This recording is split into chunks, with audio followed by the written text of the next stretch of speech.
Morning to you, Anthony. How? Well, beautiful. It's going to be great. Yeah, Today is a good day. Well, today we're going to look at, usually what we do is open the program with our newspaper review segment to open the lines. And you can actually SMS us during that segment. And away from the segment, if you look at the active force of Nigerians, it's about 85.8 million Nigerians. And when we look at the unemployed Nigerians, we're looking at 16 million Nigerians that have been unemployed for some time. Then if we then take statistics of those young ones, we're looking at, say, average of 40 years of age, and one will begin to wonder why this rate every quarter and every year is increasing. Well, that's what we're going to be looking at today, and the lines will be open for you to call and make your contributions. We want to look at the solutions. How can we get workers, get people, active Nigerians, young ones, to work? And we also look at what the Daily Trust recently said concerning ministers, National Assembly getting slots for employment. That's just looking at how the staff officials get slots instead of Nigerians that are truly in their need of a job getting those slots. Well, we'll look at all of that this morning in the program. But first, we will go on a break now, and when we come back, it is the newspaper review segment. Please stay with us.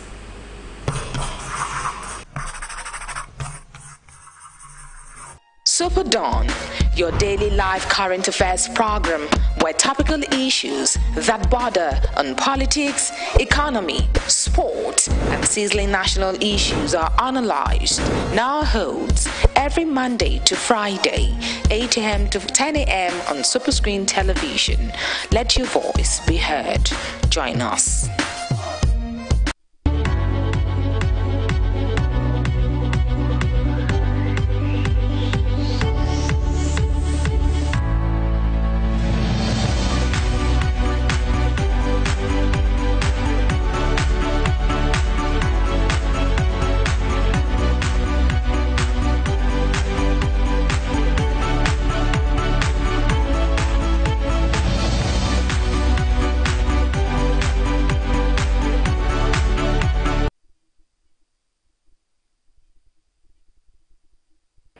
Welcome back. It's the newspaper review segment. This morning I want to start with a Punch newspaper.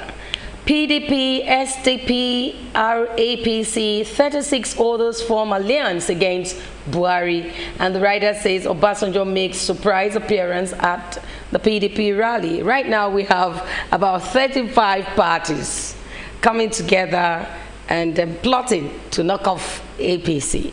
Well, I guess that's one strategy that needs to be, or they feel that needs to be done to knock off APC. APC right now is a very strong force in the government, I must admit. But then, it's all just politics, party politics. Let's just see how it turns out. Okay, here in the papers this morning, I'm going to read that story.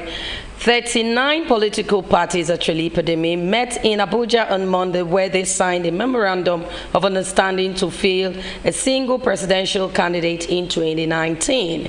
The parties will also agree to work together in all elections that will come up in 2019. But I'll just go straight to this other one. Alliance promises restructuring, zoning of political and elective offices. But from Galadima, it says Buhari will lose in 2019 elections.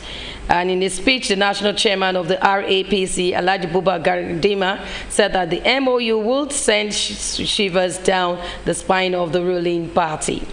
Well, but let's see what Secondus said here. We are ready for arrest, detention, and death, says Secondus. Well, Falaye has this to say. A former secretary to the government of the Federation, the Minister of Finance, Chief Olu Falaye, lamented what he referred to as gross incompetence of the APC-led government. He advised all parties to alliance to support not only a sole presidential candidate, but sole governorship, senatorial, as well as House of Representatives candidates across all states of the Federation. We also have here the NYC saga going on. We have Adeosun applied for exemption an alleged forged certificate on the Pro NYC. The National Youth Service Corps has said in its investigating report, it said a purported exemption certificate, which was allegedly obtained by the Minister of Finance, Mrs. Kemi Adeosun. Well, that's been going on for some time now. Yes. And lots of people have said, hey, just come and tell us.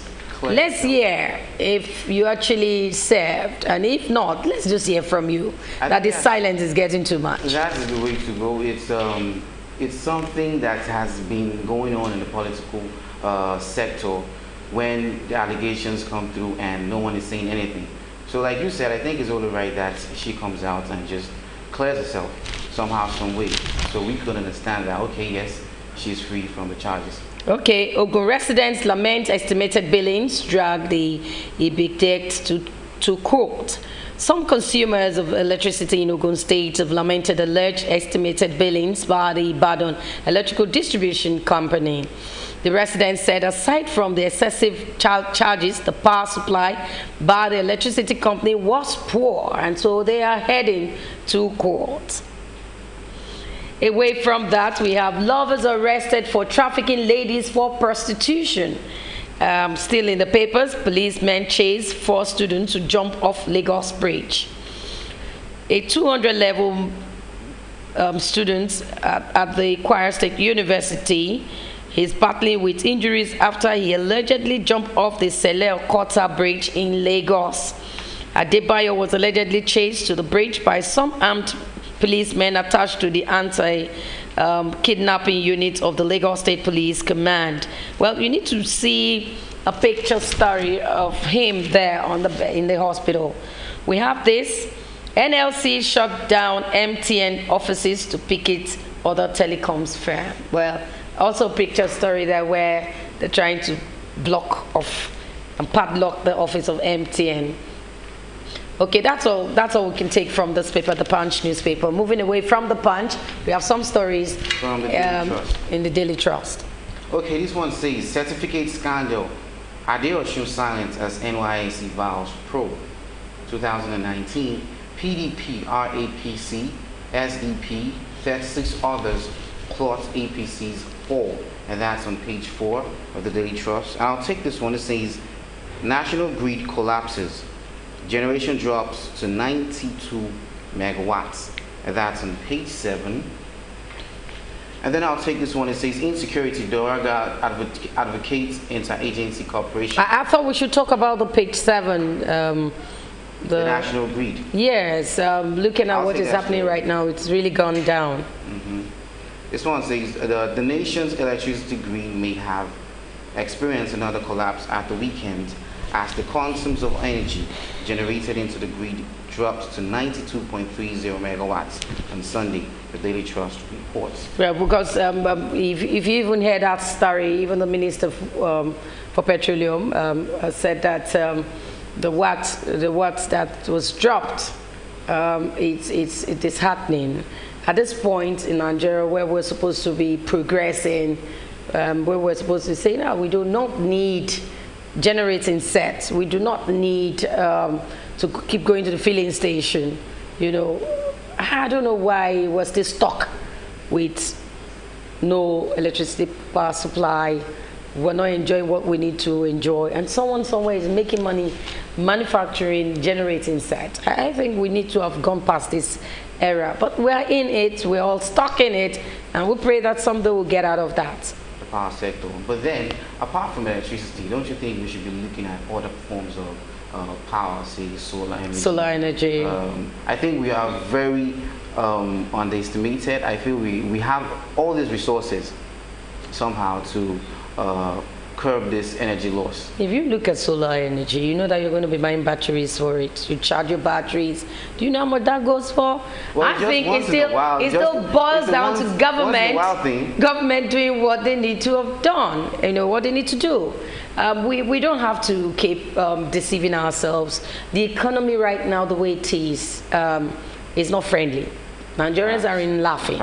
So instead of you to manage what you have, you're busy empowering the manufacturers of this generating set, we should do something about our electricity supply. We must do something about it. It's urgent. Definitely. And this one says, insecurity. Doraga advocates interagency cooperation.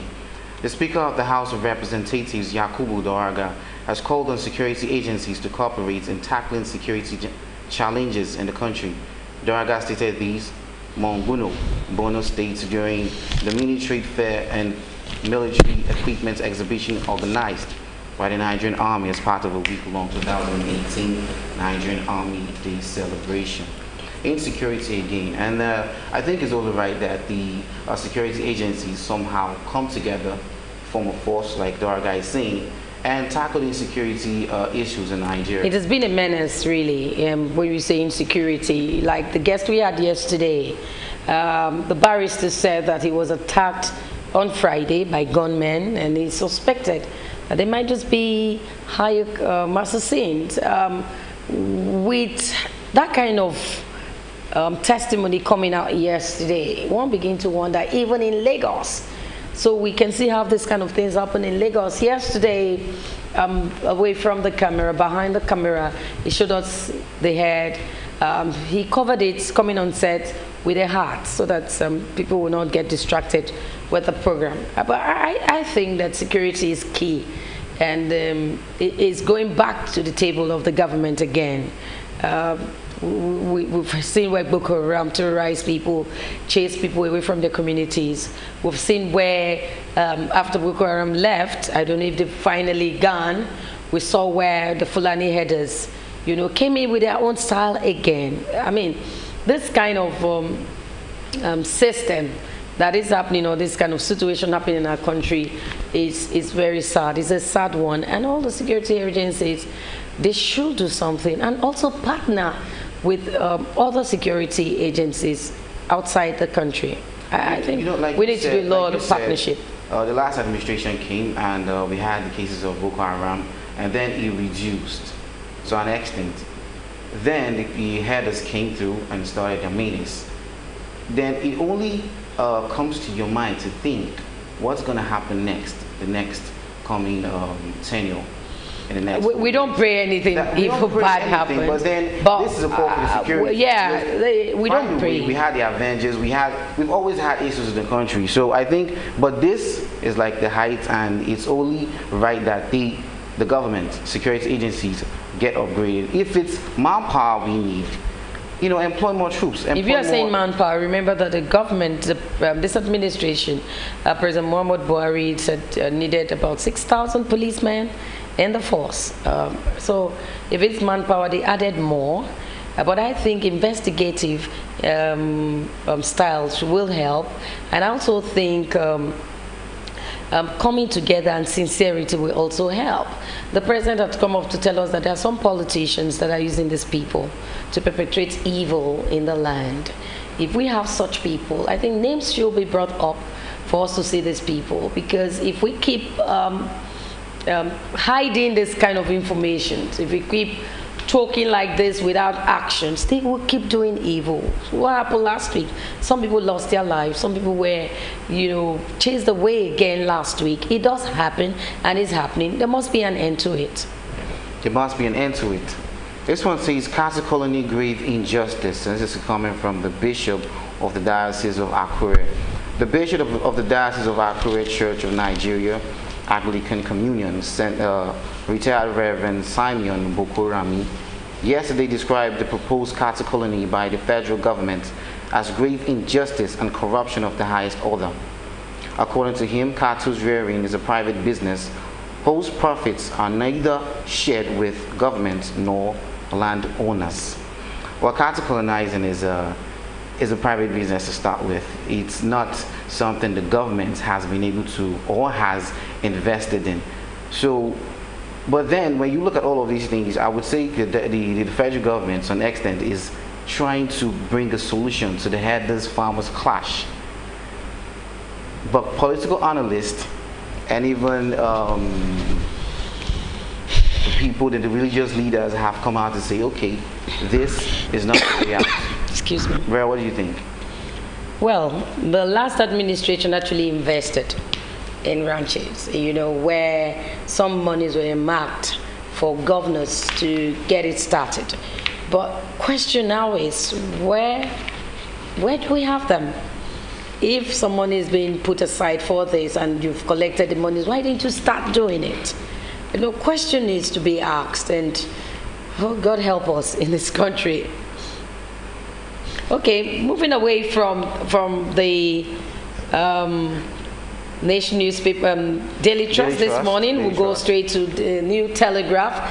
And it says, yes, PDP, RAPC, 32 parties form coalition against Buhari. And you have this, and the writer is saying, AD dissociates itself from MOU. Obasanjo storms PDP rally. Ikweremadu Alliance will sack APC, rescue Nigeria. We have APC, Nigerians will determine our fate. From PDP, meets Atiku and others. Well, still in the New Telegraph, we have customs intercepts trucks with 200,000 live ammunition. And the writer says Army frees 183 children used as suicide bombers and fighters. You still have some stories in the New Telegraph this morning. We have the business story here. 774 million fuel subsidy. Buhari discards NNPC fuel struggling claims. Okay, we have this. 30,000 policemen for Ekiti war or elections. When you say 30,000, this write-up by Kasim is saying it's a war or election. I don't know. It's election. I don't know where you got the war question from, but it's a question mark. Party politics and all the opposition parties are always trying to make sure they come in power, displace the other one. But then it's only right that we Nigerians, the electorates, the politicians, the candidates, all just do this in unionism and make sure this is a free and fair election. Okay, from INEC it says 667,064 to vote in Ekiti governorship poll. And the writer says party members disrupt stakeholders meeting. You can read more there. Fayemi wants Fayose over planned bridge of peace. Civil Defense to employ 17,777 personnel. We have here gang up against APC who work in 2019. IM. And still in the New Telegraph, Kachuku meets Oshomole over Buhari's re-election. The Minister of State for Petroleum Resources, Dr. Emmanuel Kachuku yesterday met with the national chairman of the All Progressive Congress, APC, Comrade Adams Oshomole, over the re-election of President Muhammadu Buhari. Kachuku met with Oshomole in a closed-down meeting at the Oshomole's campaign office in Abuja. You want more story? Get hold of the New Telegraph. Away from the New Telegraph, we take some stories from the Nation newspaper this morning. Okay, this one says Obasanjo stumps PDP rally in Ogun State. Former President Olusegun Obasanjo yesterday stumped House of Representatives member Ladi Adibutu's political rally in Abeokuta, Ogun State. Obasanjo, who dressed in white kaftan, caused a stir and excitement among the crowd when he dashed into the rally and waved. Obviously, the man, the general, is an anti-APC. Well, he has always written letters. He wrote a letter against the Buhari, President Buhari, saying, okay, you haven't done well enough. And this to him is one medium to say, okay, this coming election, the APC must not win.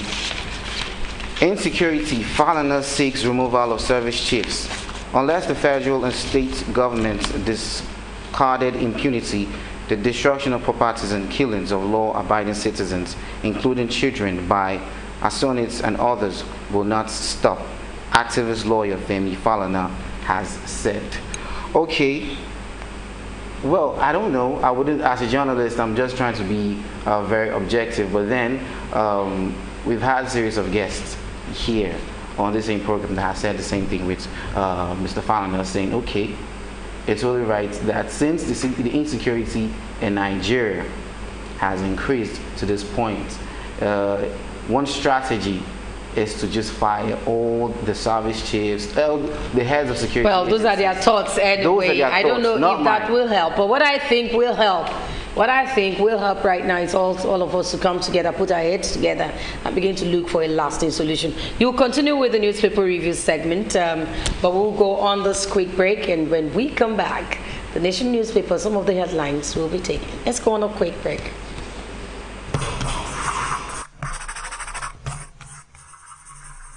Superdawn, your daily live current affairs program where topical issues that border on politics, economy, sport, and sizzling national issues are analyzed, now holds every Monday to Friday, 8 a.m. to 10 a.m. on Superscreen television. Let your voice be heard. Join us.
Welcome back. We'll still continue with the newspaper review segment. We have some stories, Anthony. Still from the Nation's newspaper, we have FCT, now Nigeria's fourth most populous city. Federal Capital Territory Commissioner in the National Population Commission, NPC, Daniel Kwali, said yesterday that this nation's capital is now the fourth most populous city in the country, going by the NPC's estimate. Well, I didn't know that Abuja had so much people, being the fourth most populous city in Nigeria. Yeah, you have lots of people in the capital, so you have lots of people there. And this one says Nigeria lost 7 billion to tanker accidents in 6 months, says FRSC. Nigeria has lost 7.157 billion to road traffic accidents, including 116 petroleum products tanker in the first half of the year, the Federal Road Safety Corps said yesterday. Its Corp Marshal Dr. Boboyi Oyeyemi revealed this yesterday at the stakeholders forum room on haulage transportation in Abuja. Now that is a whole lot of money. 7 billion. You're talking about money. What about lives that were lost? You know, we've seen in Lagos. I want to talk about Lagos, especially where you see heavy loads, heavy tanker loads, drive carelessly. Some of them, I don't know how they take their turn, you know, and they will tell you they've not slept for some time, no time to sleep, and the speed. And you begin to wonder, are there no speed limiters to these vehicles where they will just fall down anyhow, kill people, especially the last one, the very sad and horrible one, the one that happened along the Ibadan Express Road. I mean, it's so annoying to see that these tankers have not been brought. I've not seen the name of that particular one. We're still waiting for an update of that particular tanker driver or maybe the tanker owners. We need to begin to attach this accident to the tanker's owners. You cannot own a tanker without educating or taking responsibilities. If things like that happens, I think they should begin to find out who owns those tankers. And when you say tanker driver, what company? If a terrible accident or an accident happens, they should call in the owners and even put it on national newspapers or even in television. we should begin to know those owners. If we don't do that, I think they will just go scot-free. And some of these branded, these names, these big names you see, if you see the way they go about it, the drivers, you begin to wonder. If you have a company and your workers aren't behaving well, are you comfortable? Lives are being lost on a daily basis. Lives are being lost. And I think the government should really look into it.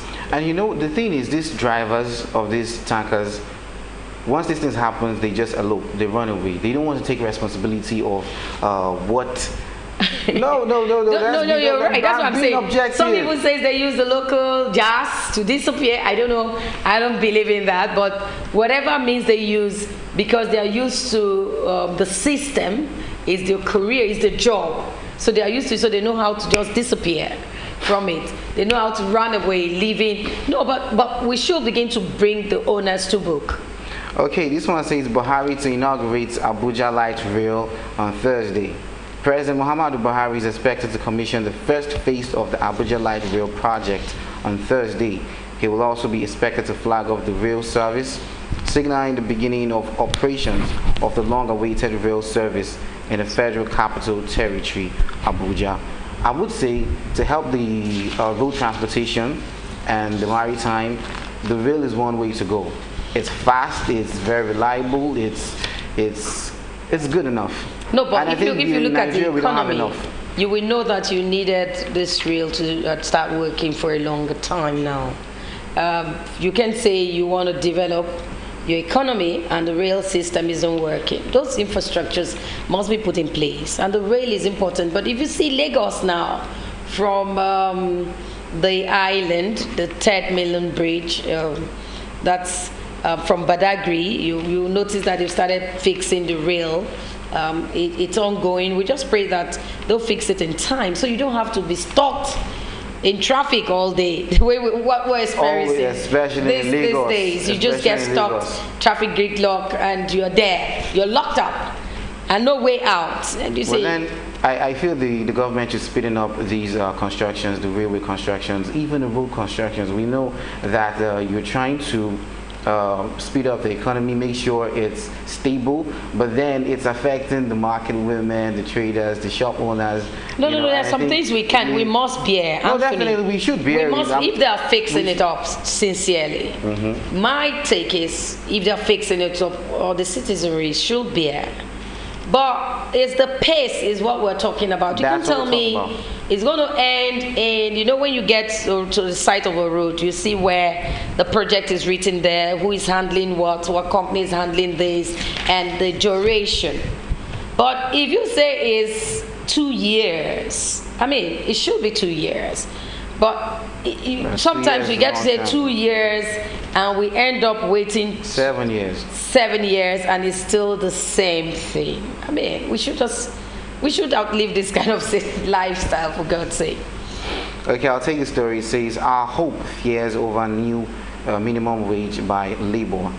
The National Labour Congress, NLC, and its Trade Union Congress, TUC, counterparts are insisting on a 66,500 naira minimum wage monthly. Both unions have described the current 18,000 naira minimum salary as a death wage, considering the prevailing economic realities.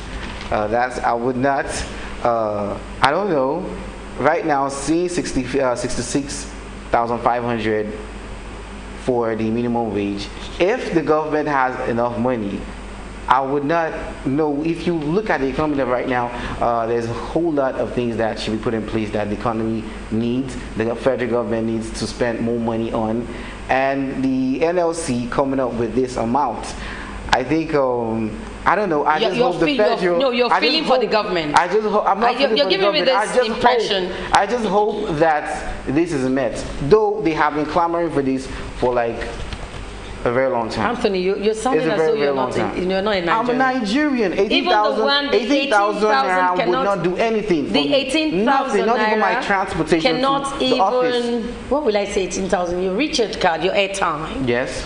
Units. If you're buying units, and they say 18,000. Have you calculated what you use in a month? if the government is saying, the NLC, the Nigerian Labour Congress, has said that it's a must that they must pay the 66,000, is it 500? Yes, it's just about 500. About that, above 66,000 naira. Even that 66,000, let's be honest, you have family of 4. I keep saying with the economy today in Nigeria, you have family of 4. You remember that you might have siblings somewhere, you have grandfather or grandmom or your mom somewhere, and you're responsible for these people. Is that really enough? I think government need to maybe states need to begin to look at their states and see how they can generate funds. The internally displaced people are there also. They're human beings. Yes. People need to take care of them. Yes. We have the states, civil servant. People need to they have families, for God's sake. They're going to pay school fees. No proprietor or proprietress will allow you to tell stories. So how do you go about it? I think this 66,000 and above, maybe, should be implemented, should be paid. How? Try to generate fund. We have from your state. Right. Don't let us deceive ourselves. Look around your state. See what you can make do with. See how monies can come in. Get experts to help you. Get bond. The security is there. Get bond. Get things that will make you, please pay 66,000. I beg of you. Nigerians aren't laughing anymore. True. Anyway, I was just trying to make a point before you came in. I'm not with the government. No. You said I'm with the government, trying to sympathize with the government. I'm not sympathizing with the government. The truth is, it's not even enough. We should generate, the state should look inwards and generate money and pay staff. After all, it's important people must leave. Senate's allowance is when you read each day, you see people commit suicide, you see people just going to the lake, river, ocean, you see things happen, people poison themselves. How can a man survive? Your children aren't going to school because you don't have fees to pay, they are not eating, and say, daddy, no money, daddy, no food. Do you think you're going to be laughing? No one is laughing.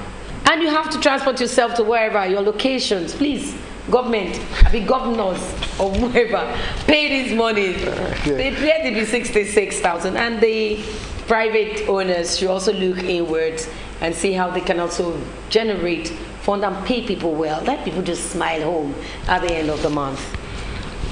True. And this one says Lagos begins crime scene investigation. Yes, the last one. Lagos begins crime scene investigation training. The Lagos State government, through the Office of the Public Defender, OPD, yesterday began a 3-day training for its lawyers and forensic crime scene investigations. That is the way to go. As a matter of fact, I feel everybody should have a knowledge of crime scene investigation, be at alert. Right now the country is under some kind of siege, if it actually. No, we're not under any siege. We're not. Some people are trying to. We're not under anything. So, some people are trying to be funny with us. Funny. Yes. Some people are trying to play some kind of, I don't know. But Nigerian army, those days they go for work, peacekeeping missions. The ECOMOGs of those days, they go. I know they are great fighters. I know Nigerians. Honestly, I know that the military can actually handle these things, but the military style is what we're not comfortable with. The system. I know that they can handle it. The police can actually handle it, but when you keep seeing the repeats of people being killed on a daily basis, it's heartbroken, and I think it's. All of us, it's our responsibility. Everybody, all of us, we should put heads together and say, well, we'll not allow this. That's when it's going to work.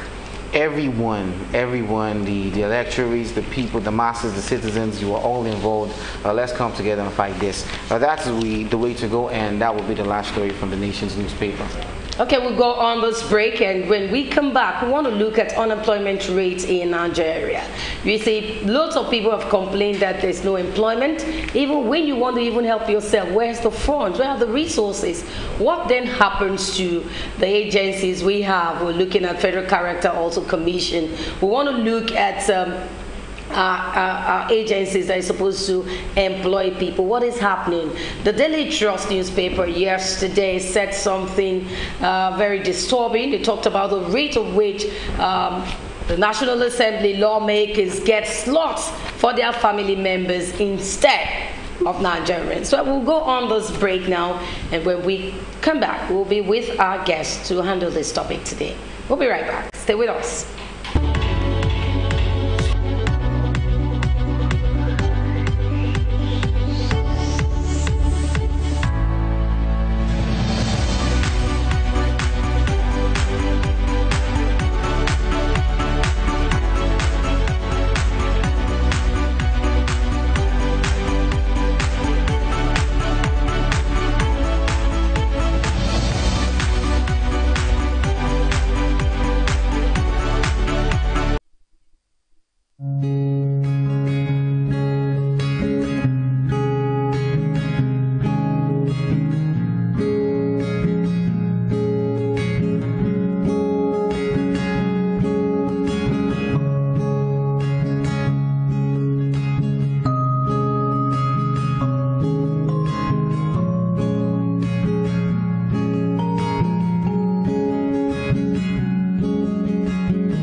Welcome back. We want to look at unemployment rate in Nigeria. We're looking at matters arising. If you look at the statistics, right, the Nigerian National Bureau of Statistics pegged unemployment rates to be the rate about 18.2% in the third quarter. And now we've entered the fourth quarter, and it's saying it's gone higher. That's 2017. In 2018, right now, we have a rate is reaching a very high rate, which is 19.70% in the fourth quarter of this year. Looking at this morning and looking at what is coming out from the unemployment situation in Nigeria, we have a guest in the studio. Barrister Ezeako is a lawyer and a developer economist. Good morning to you. Good morning. Thank you for inviting me. You're welcome, Barrister. Good morning, Nigerians. Good morning, my brother. We're looking at the unemployment rate in Nigeria today. What's your take? The statistics you read out by the National Bureau of Statistics is not correct. Absolutely not correct. It is a played down figure. The unemployment rate in Nigeria is far more than 19%. And when you say 19%, 19% of what? In the first instance, even though we don't know our accurate population figure, but what we work with an estimated figure. If our estimated figure is about 193.6 million, according to World Bank statistics, then the working population, the people within the age bracket that can still work, is more than half of that population. Well, working population is those between the ages of 18 and 60, because the retirement age, official retirement age in Nigeria in the public service is 60 years. 60. Then for the judiciary, between 65 and 70, depending on the level of the bench. For the Supreme Court, it is 70. Court of Appeal, it is 70. And for High Court, it's 65. And then for lecturers, professors in university, is 70. So, but the average is 60 for public workers. So, if you are looking at Nigerians between the ages of 18 and 60, who are in the work bracket, then you'll be talking about over half of our population. And if over half of our population, then you'll be hitting about 90-something million people that should be working, active working population. Now, the unemployment rate is over 35% of this figure. Are you saying that they are economical with the truth, or they are not economical with the truth? No, they are working with the statistics that is available to them, but they are not working with the statistics that is the reality on ground. The reality on ground is that the unemployment rate in Nigeria is over 35% of the active working population. And if you include those who are underemployed, because there are two aspects of employment. Some people are outrightly unemployed, and a lot are underemployed who are just managing. If you employ a university graduate and you are paying him or her 20 or 25,000 naira, for whatever that person is doing, the person is grossly underemployed. And then if you now begin to add up those ones and say unemployment is increasing, then you're not doing the statistics right. If you employ an OND holder to be a street sweeper, for instance, can you call that employment? The person just doesn't want to stay at home, and the person just wants to go somewhere so that at the end of the month, he or she can just make a living out of 15, 20, 18,000. You employ a security man who is, there are some of them that are graduates in private security firms, and they are earning between 20 and 25,000 in a month. Do you call that employment? They are grossly underemployed. What do you call that? Underemployment. Yes, that's the economic term. It's a worldwide economic term. It is underemployment. And then in advanced democracies and in most countries, in development economies, you lump in those ones as being unemployed. If you want to get a real statistics of unemployment, those who are grossly underemployed are unemployed because they just go out to eke out a living instead of staying at home to die of hunger. In an environment in Nigeria where majority of the people live below minimum survival rate, the people live below $1 a day. But Barrister, with the alarming rate of unemployment and underemployment, just a few days ago, there are some NYSC COP members graduated. Yes. They were just a lot in that the passed market, out. Yes. the labor market. Yes. With that's the alarming last rates, week. Yes. what do you think is the state or the fate of Nigeria as regards that sector in the next 4 years? Yeah, that is the challenge. That is a gross challenge because every year you churn out an average of 3,000 coppers pass out from each state. And then if you take it that we have 36 states with Abuja 37, and then 36 times 3,000, even if it is 2,000 on the average times 36, that gives you 72,000 graduates passing out every year. How many of them get jobs? I mean, it's an average of over 100,000 every year. How many of them get jobs? Jobs when we talk about jobs, we are not talking about white collar jobs. How many of them get employed meaningfully and gainfully? What happens is that very infinitesimal number get employed. The majority are underemployed. They just manage something because there's nothing they can do. Then quite a lot will try to go into self-employment.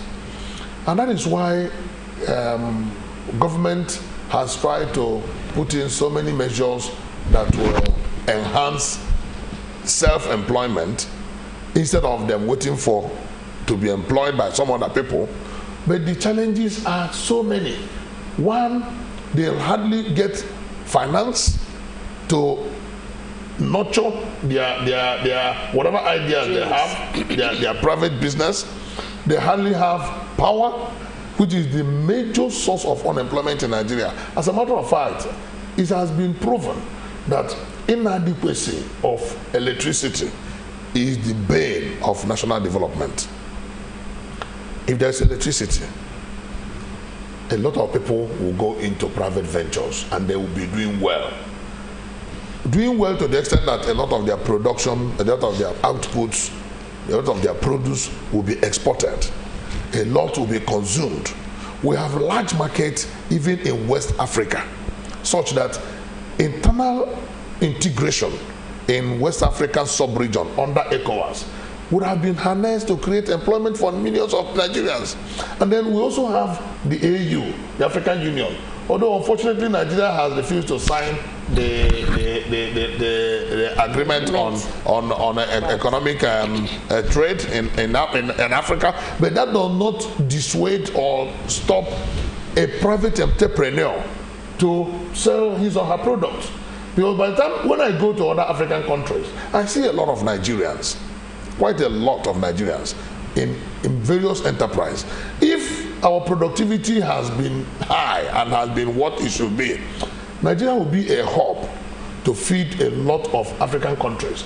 It will be easier to import goods from Nigeria than it will be to import from Asia. It will be easier. But Nigeria is not taking up that opportunity. Instead, virtually 80% of what we consume here are imported from abroad. So those are the challenges that affect employment in Nigeria. Okay, we have federal agencies, employment posts, every year. They're given an opportunity to employ people. Yeah. The NNPC, the CBN, you have federal posts every year. And this window is open. But we read a report from the Daily Trust newspaper that said that some of these lawmakers, National Assembly, some of public officials hijack this position. So people actually looking for a job doesn't have the opportunity to even apply. You don't even say it. All you say is those that have been employed will be published on the news daily papers. Do you think this is correct. Is that why we have loads of people unemployed? Well, absolutely wrong. Absolutely, it is not correct. What is going on in Nigeria in the labor market is anathema, is anti-development. There is no merit. What that newspaper reported is a perfect tourism that has been going on for a long time. There are juicy positions in Nigeria. NMPC, CBN, NDIC, MPA, and IMASA. All those federal agencies that pay well, you hardly, mark my word, hardly will get job in them without a superpower recommending you. A superpower from the ministries, from government, from the legislature, from the executive. And what it now means is that only the children of the privileged get employment in all these agencies, irrespective of whether they are qualified or not. And the fastest way to kill a nation economically is to put round pegs in square holes. And that's what has been going on in Nigeria, irrespective of whether they're qualified or not. A poor chap goes through the university, makes a first class, makes a top 2-1, he comes out, he doesn't even get to be invited for interview. Another chap who wastes his or her time playing around in university because he's the son or daughter of a privileged top government or public officer, he comes out with a third class, with a managed 2-2, they just let my people go, and he gets job, she gets job in sensitive positions, in juicy agencies. He goes there, the same lackadaisical attitude with which he or she studied will be put in the job. And then he or she will never be serious with her job or his job, but yet he gets promoted. When promotion comes, he keeps moving up. At the end of the day, you see somebody who virtually knows nothing occupying the position of a director. Whereas those who are really brilliant will never get to that position. Okay, so what happens to the Federal Character Commission? What now happens is that the nation loses its best. That's what happens. So what happens to Federal Character, which is the executive body to ensure that this distribution to public Federal Character is more concerned about the structure of employment. And it's supposed to be fair and equality. In terms of state, not interested in the quality of employment. But the body is supposed to be, I will allow you, Barrister. The body is supposed to make sure that you have fairness and equality. I'm telling you what the body does. The body, by its establishment, is to balance employment. Yes. Balance public office holding among all the component states of the federation. Yes. The body is not involved in the nitty-gritty of that employment, whether this person is qualified or not. It is the agencies that employ that should worry about employing unqualified people. But because they get notes, they get recommendations, they get pressures from top government officials to employ unqualified children of top government officials, they go ahead and employ them. Do you support Federal Character? Federal Character has its own positives and negatives, because Federal Character was battered with a view to allow balancing, so that one state or one region will not be outrightly favored over and above the rest. But we find out that in practice, that is usually breached. What will now happen, and what we now see, is that Federal Character provisions are not observed. But the flip side, or the negative side of Federal Character, is that it does not give room for merit. Because if, for instance, you say, employ 200 people, spread it among the 36 states of Nigeria, or let's say employ 360 people, Spread it among the citizens of Nigeria. That is 10 people per state. There are some states you go to and you don't get people that are qualified. And then in a bid to stick to federal character principle, you employ both qualified and non-qualified people because you want to fill the slot of that state. But then, if you now allow, if you take away that principle of balancing, and you say employ only people on merit, I tell you, there are some states that will not have anybody. Okay, we're going to for the next 10 years. We're going to open the phone lines. You can call now and give your solutions. Let's hear from you what you think we need to do. Some of these agencies have been, accused of giving slots to senior civil servants. Tell them we have, say, 200 slots.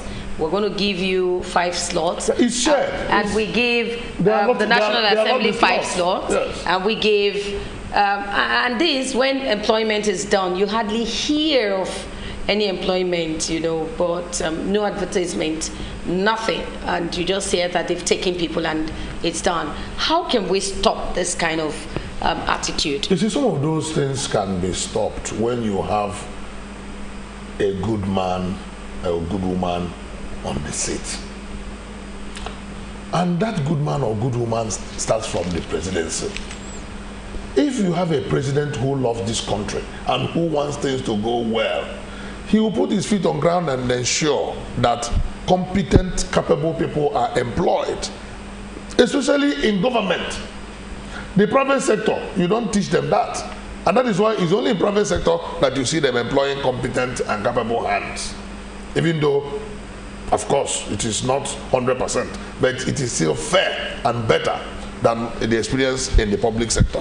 The public sector is so bastardized that you can hardly ever get employed without a note from somewhere. Hardly ever. Even the lowest of it, you can hardly ever be employed. Except those offices and services where you can say they are not there. They are not very interesting. Even to teach, you have to get a note to get employment in the public sector, even to teach. Okay, Barrister, looking at federal character, you talked about the presidency, the president himself. Let's look at his appointments, his cabinet. What do you have to say about all of that? No. In terms of appointments of the presidency, there are certain ones that are provided for in the Constitution. For instance, the Constitution provides that the Federal Executive Council must be represented, or that every state must be represented in Federal Executive Council. It's a constitutional provision, and that is why there must be a minister from each state. If you take away that provision, for instance, unless we amend that Constitution, that aspect of the Constitution, Mr. President has no option than to appoint one minister per state. Now, the other appointments which are not provided for in the Constitution lies in the whims and caprices and the opinion and the dictates of Mr. President. And that is why our current president has so abused it so much that only people from his own side are found worthy of appointment. What if he's comfortable with them? What if he's comfortable and he believes that these people can deliver? Should it be about my side or no other side? If he is comfortable with them, why is he not comfortable with the others? He's a president of Nigeria, not a president of his own people. Nigerians voted him in. So he should, the same way Nigerians had confidence Nigerians were all comfortable in him and voted him in, he should be comfortable with all Nigerians and then spread out his appointment. So you're faulting his No, long time. We voted it long time. I mean, this is not the first time. Mr. President has been so nepotic and so lopsided and so sectional in his appointments. And then he doesn't deny it. Those who felt, well, let's give him that support, let's allow him the benefit of the doubt, nobody can speak about that anymore. Because in the first instance, they claimed Mr. President was appointing people that he felt he will work with, that he will be comfortable with. But experience has shown that those people have failed him. Have failed him because Nigeria is not working. As we speak, it's not working. Okay. If Nigeria was working and things were right, then we would say, well, if Mr. President, if you like, appoint anybody. But now that the country is not working, now you begin to find out what has caused it. And part of the reasons why the country is not working is that Mr. President has appointed the wrong people in the right places, and they have not been able to deliver. And because of the clannishness and sectional interest that he has displayed in such appointment, he finds it difficult, extremely difficult, to even sack any of them. And that is why we are stuck with it until the people speak in 2019. Okay, looking at this situation where we're still looking at unemployment, where some people will tell you to get into an agency, you must pay 500,000, you must give monies before you can even get employed in an this is someone that is even looking for a job. Yes. But if you are looking for a job, a lot of people have said that you have to just give money out before you can get a job in Nigeria. How did we manage to get to this situation? Corruption in Nigeria? Corruption. What happened? Corruption, nothing else, nothing more, nothing less. Corruption. Jobs are being hawked, jobs are being sold to the highest bidders. And what it now means is that the jobs are not meant for the qualified, but they are meant for those who can purchase them. And it's simple corruption. So where did we miss it? Where did we really, because we missed it when we stopped merit. When we as a nation sacrificed merit on the altar of mediocrity, when we sacrifice merit on the altar of sectionalism, when we sacrifice merit on the altar of tribalism and sentimentalism, that is when we missed it. And then until we get it right, look, you can't give what you don't have. That is what Nigeria must know. If you employ somebody who is knowledgeable in anything, he puts in his best. You employ somebody who doesn't know his left from his right, he cannot perform magic. And then the whole system will collapse. And that is why even as of today, nothing is working. Because if one man knows it, and his team and the rest of the people are not on the same page with him, you still have the same challenge, the same problem. When you get close to what goes on in public service, you weep for this country. Because there is no merit anymore, there's no merit anywhere. Those who cannot employ their own kids and kin, those who cannot give employment on the basis of connection, they sell the employment. That is the one you are talking about. Okay, that employments are sold for hundreds of thousands. And then it tells you the level and degree of rot in the system, of decadence in the system. And these are all the challenges that we need to be cleaned up for Nigeria to become what it should be. Yeah, you said corruption, but I'll allow you, Anthony. You said corruption, but let's look backwards. Yes. I wanted you to tell us when exactly did we really miss it, the exact point? Because some people in the early 60s and 50s, they would tell you it wasn't like this before. Yes. So we need to look at the poll, look at where exactly this started happening. Historically, in the 80s, I went to university in the early 80s. I sat down, wrote JAMB once, got admission, and the letter came to my house. I went to university, registered, and I started going to school. Today, even to get admission in universities, to study what I call professional courses, is either you are outstandingly brilliant. In this case, your score will be unassailably high, or your parents must meet somebody at the point of admission. Let me take for instance, you want to study law, you want to study medicine, you want to study pharmacy, you want to study engineering, you want to study even mass communication, you want to study some of these courses that you can term professional courses. It's either you have scored very high and enter the merit list. These days, the merit list is even smaller than the connection list. The connection list includes those that come with notes, those that know the VC, those that know the dean, those that one way or the other, man no man must be involved. And if a department employs 200 people, over 100 will come in on man no man. That tells you the level of fraud.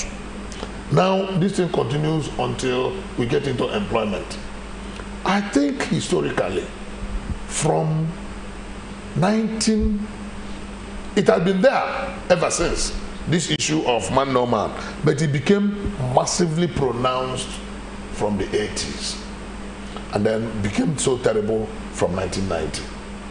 So terrible. Yeah, Anthony, you wanted to ask a question. You talked about cultural diversity and all. There's a slogan in Nigeria that says our diversity is our strength. Yes. But then, just like what you explained, when allocating jobs, most of these people want to look at their culture, their tradition, and all of that. Would you say that that slogan, that our diversity is our strength, is true? Our diversity naturally should be our strength, because in diversity, everybody brings his capability into the central post for national development. Everybody brings his knowledge and capacity into the train moving towards national development. But such diversity has turned out to be our albatross, has turned out to be our challenge and our weakness because of sectionalism, because of tribalism, and because of clannish interest. Everybody wants to see only his people as being worthy of something good, and others are not being worthy. Lack of equity, lack of justice, lack of truth have become the challenge of and the bane of national development, and that has affected our diversity. Okay, how can we get this right? We'll go on this break, and when we come back, we need to get it right. Let's go on a break. We'll be right back.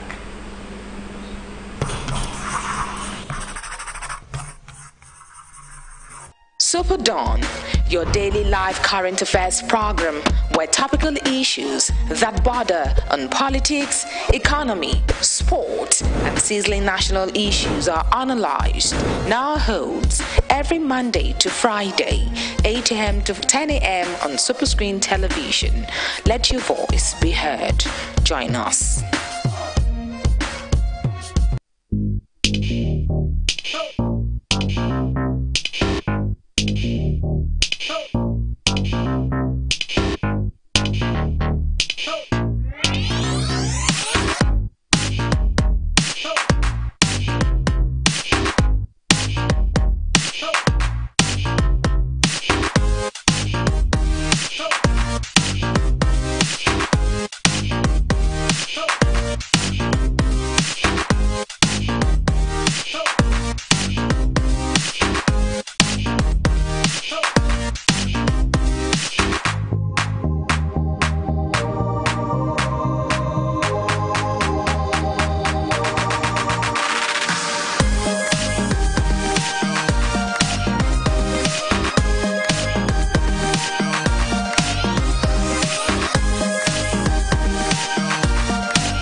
Welcome back. Well, Barrister, how can we get it right? I think there are so many things that need to be done to get it right. In the first instance, or rather, where do we start from? We have Maybe been, in the first instance, yes. We have been asking that Nigerians should learn the art of truth. Truth is constant, and it is the healer of the conscience of an open wound. Truth. In order to ensure that that truth comes, it has to be political, economic, demographic, and the rest. Demographic, because as we speak, lack of truth has denied us the knowledge of Nigerian population.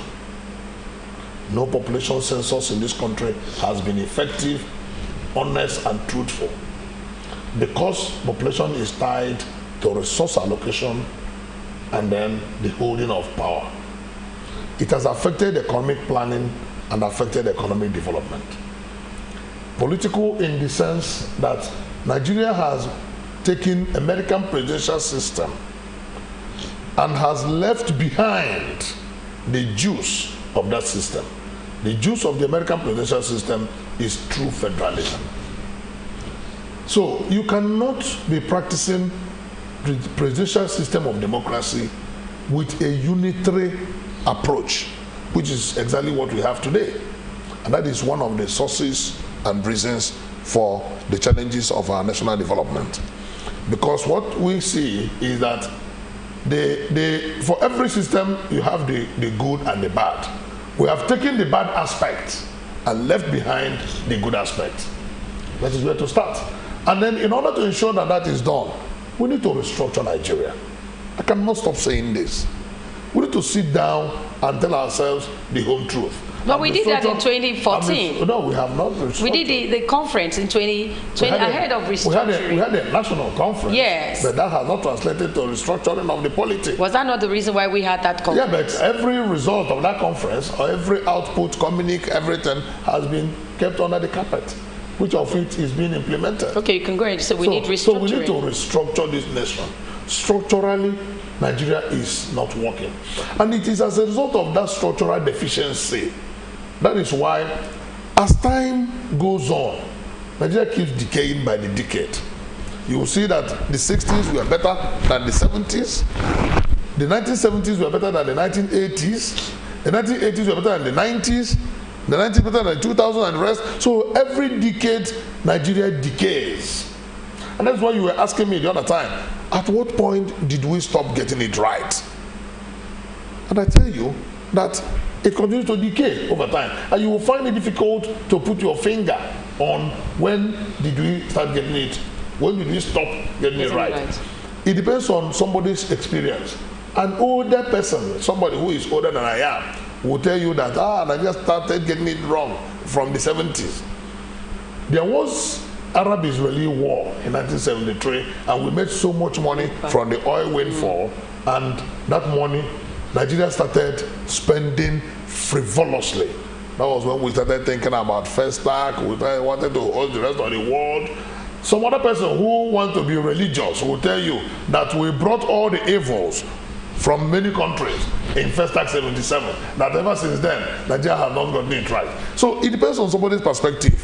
But speaking really realistically, from my own perspective, at least I knew that there was some form of merit in the 70s and in the 80s. But from the 90s, merit left. Because I personally, for example, went for an interview, scored #1, but was not taken. Okay, Barrister. What happened? What was the reason? What we are talking about. I didn't come with a note from a big person. And then very recently, sometime around 2006, I went for a World Bank interview. From Lagos, we moved up to Abuja. I came tops, but it was to be a partnership between World Bank and Nigerian federal government. And then President Obasanjo, then was the president. A note came from presidency that is, meanwhile, it was to be a cluster development manager in southeast Nigeria. Then a note came from presidency that it must be a Yoruba man that will occupy that position. And one of the criteria is that whoever that's going to be that cluster development manager must speak the native language of the people, because we are going to interact with the SMEs. Yeah. How can a Yoruba man who doesn't speak Igbo interact with the man in Nnewi or Aba? He doesn't speak. And I came tops at that interview, but I never got that job. So from my own personal perspective, I've seen the pains of this lopsidedness. I have experienced it, and every other person in Nigeria has also experienced it.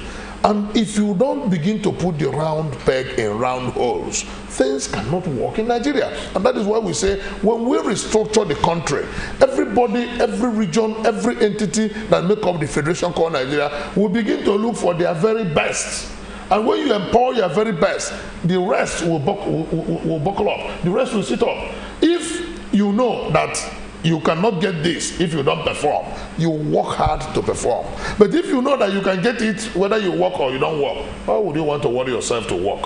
And that's exactly what is affecting Nigeria. Let's come into the schooling system. Like you said, the schools trying to get into the university also contributed to all of these.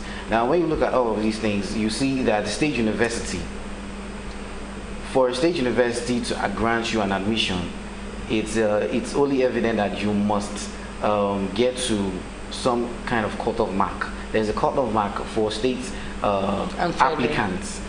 And if you're not a member or an indigent of that state, your cutoff mark is higher.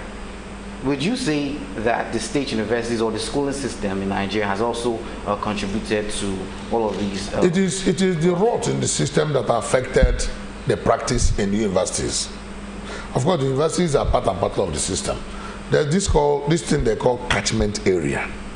Catchment area shows that if the university is situated in Lagos, and then Lagos, for instance, and environs become the catchment area. So that by the time they keep the merit list, they keep the catchment area list, and then they now keep the man-no-man list. So to some extent, the catchment area, some people will fault it, some will not fault it. Idealists will tell you that go straight and employ and admit people purely on merit and forget all these parochial considerations that you call catchment area and rest of them. In the times past, it was not like that. Recall that universities had the autonomy to admit students on their own. JAMB, that unitary system that came in, was the cause of the establishment of JAMB in 1978, and the whole idea was to ensure that there is even spread, because some universities were not getting people to school in them, and some were getting more than enough. So what now JAMB did, what JAMB now did was to spread out to ensure that everybody is brought into the block. Now it is still the same challenge of unitary system in a federation. So these are all the problems that when we talk about restructuring, that restructuring will cure and ensure that merit is what drives a system and not mediocrity. Okay. Now, but in a job system in a company, we understand that most people, when they retire, when they get to the retiring age, yes, they don't still retire. The company does not retire them, or somehow, some way, they are still retained in the company or in the government parastatus. How do you think that all of these could be curbed? No, we have to separate the things that happen in the companies from what happens in government. Yeah. In companies, you cannot adjust your age. Okay. You cannot adjust who you are. When it is time for you to retire, you retire. But they can give you post-retirement service if they so wish. If, for instance, you are still strong and you are still willing and they feel your experience is still needed in the company, you can still be adopted. Even the Corporate Affairs Commission has, through the Companies and Allied Matters Act, has also made provision for that. But in government, because of the rot in the system, you see somebody who is due to retire, he will go back, pick up the birth certificate, adjust it again with an affidavit, adjust the age, and then continue in service. But I think over time, policies of government has tried to even catch up with such by saying once you hit 35 years, either by length of service or by date of birth, you must retire. So to a large extent, that dirty practice is being curbed. Okay, with what the National Bureau of Statistics came up with, they have said that they are very optimistic that the employment rate will reduce in 2 years' time. What's your reaction to this? Do you think they are right about it? I don't agree with them, because optimism without work will give you the same result. If you want a different result, let us see what you have put in place. The only thing that I will see and I agree is if I see the electricity provision in Nigeria improve. For the past over 10-15 years, we've been rolling between 3,000 and 6,500 megawatts.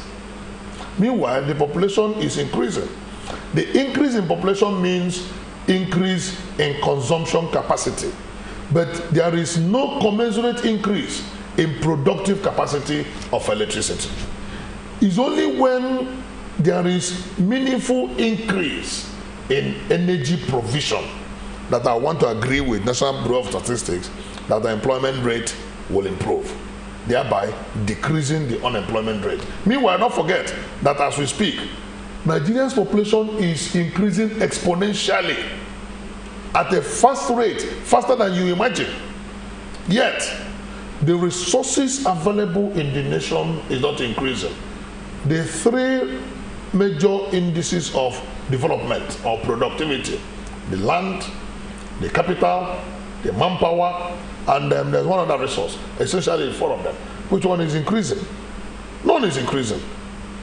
Land is constant, but it is the process of harnessing that advanced countries use to maximize their productivity.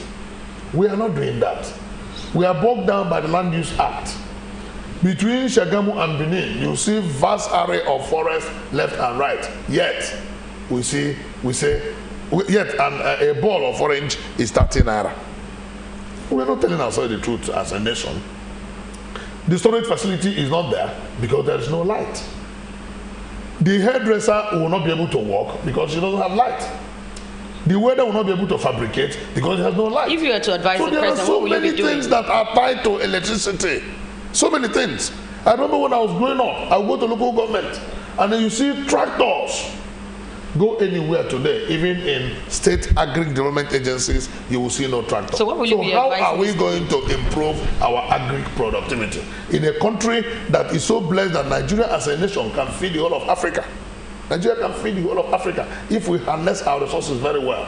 A friend of mine came from Israel, or well, not one, a friend, an associate.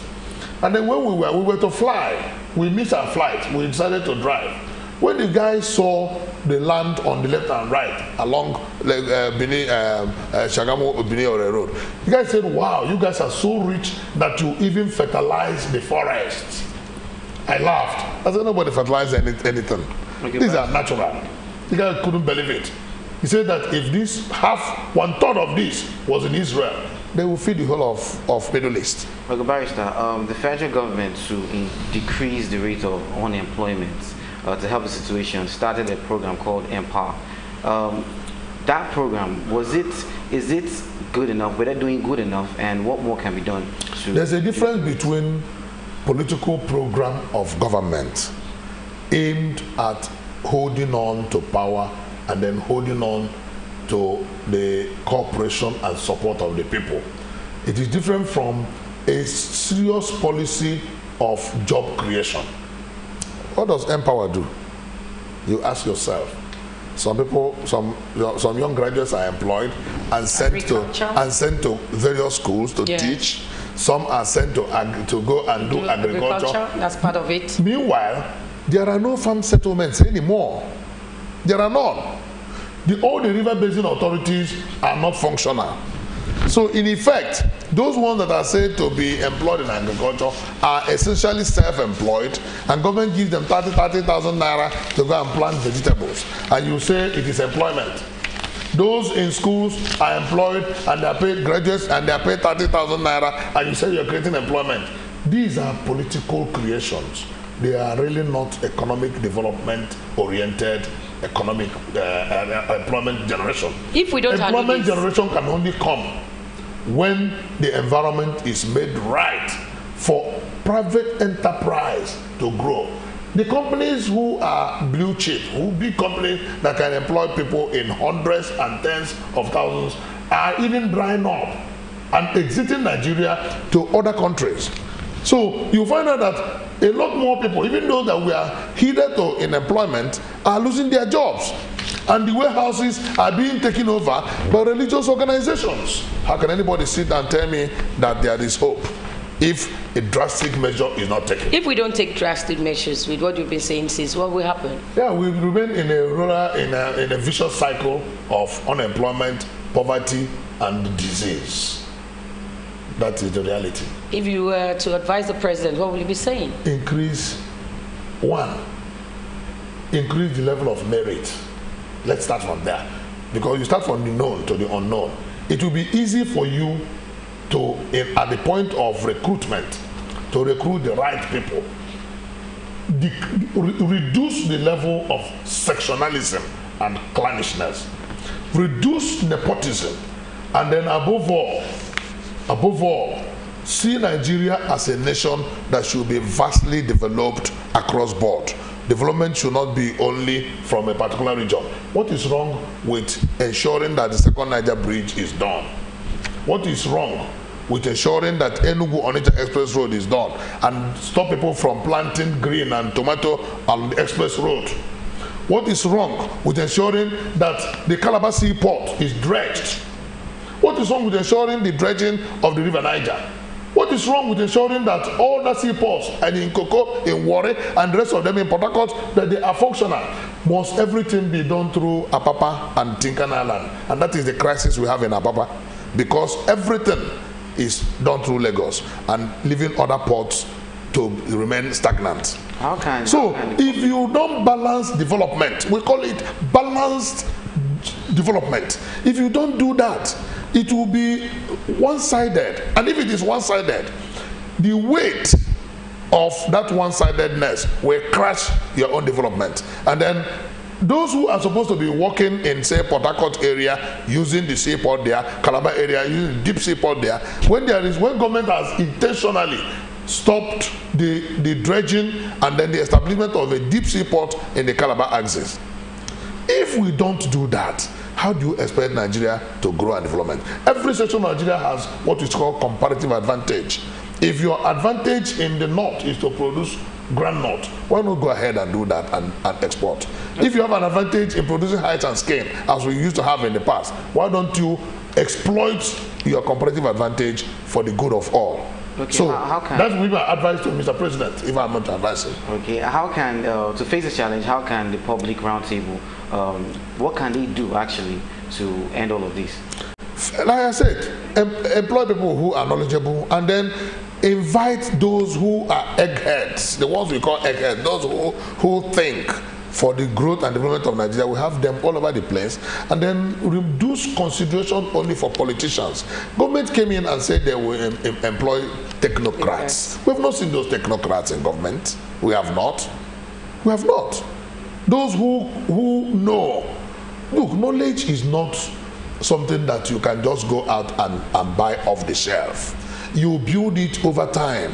We have so many professors and knowledgeable people all over the world, and the government has every capacity to bring any Nigerian from any part of the world to come to assist in our national development.